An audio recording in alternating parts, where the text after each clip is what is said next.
Okay, I'm gonna go through the rest of the axial bones here. So I'm gonna start with the hyoid bone. This is the only bone that does not articulate with any other bones. It's held up by ligaments. This is found in the neck area. It's also an attachment point for the tongue. Okay, so it's a pretty small, like U-shaped bone here. The only parts you need to know are the body here, the lesser horns, and the greater horns. Okay, so this one's pretty straightforward.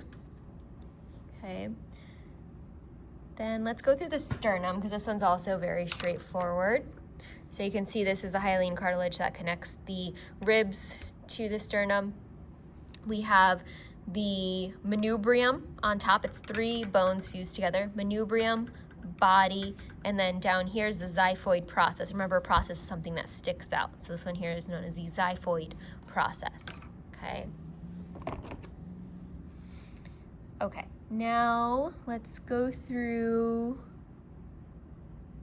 the rib. Okay, so this cartilage on your list where it says rib, it says know what the costal cartilage is. It's this cartilage that I said connects the ribs to the sternum there. So that's costal cartilage. Okay. Okay, so the other parts of the rib, here we have a rib. Okay, this here is the head of the rib, and there's some facets here where they connect, so superior and inferior facet. If you look down here, this area where it sticks out, that's the tubercle down there. And this here is the articular facet, the flat part on that tubercle, articular facet right there. Okay, costal angle is where it curves here, costal angle, and costal groove is this little groove or indentation on the inside here, costal groove. Okay, the rest of this is the body. And this here is the facet for the costal cartilage. Okay. Okay, so this part here would attach to the vertebrae. This part here would attach to the costal. This part here would attach to the costal cartilage. So that's really it for the rib. Okay, now let's talk about the different vertebrae. Okay, so we have our first 2 vertebrae here, C1. This is the atlas. So the occipital condyles of the occipital bone sit into here, and that's how we nod our head. This is C2, also known as the axis. Okay, it's our second cervical vertebrae. This area that sticks up here is the dens, and this is a rotation point where we can shake our head no. Okay. So this here is the superior articular surface. That's where the lateral condyles will articulate. Okay, anterior tubercle. This here is the posterior tubercle. Okay, these here are the transverse foramen, these 2 openings here. So that's where blood vessels pass up to the brain through those vertebral foramen. I mean transverse foramen, either way. Okay, and then the major structure you should know here is the dens. We'll go through the other general structures of the vertebrae, which these have as well, but those are the first 2. Okay. First, let's talk about the differences between the vertebrae. So this one here is a cervical vertebrae. I can tell because of the bifurcated spinous process, so this part that sticks back. This is a spinous process, and all of the vertebrae have them. Okay, but in the cervical vertebrae, they're bifurcated. And then the space here where the spinal cord passes through, that's the vertebral foramen. and it's more triangular shaped here. The body is also very small. This area here is the body. It's also very small in the cervical vertebrae. In the thoracic vertebrae, so when we get to the chest area, the spinous process points straight down. So you see if you look at it to the side, it points downward. In the lumbar vertebrae, first of all, the body is very thick, and the lumbar process points straight back. It doesn't dip downward. Okay, so that's how you can tell the difference between the three. Okay.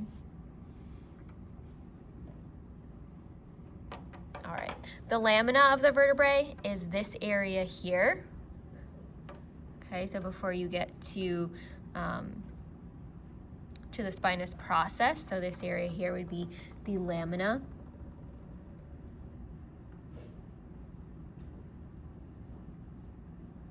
Okay, let's see what else you need to know on the spinous process, or on the vertebrae. So lamina is where we get to the, so this around here would be lamina, spinous process here. These here are the superior articular facets. You find these on the thoracic because the ribs articulate here. This is the transverse A here. This is the transverse costal facet. And then superior costal facet is where it's labeled B there on top.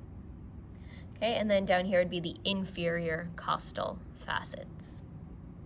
Okay.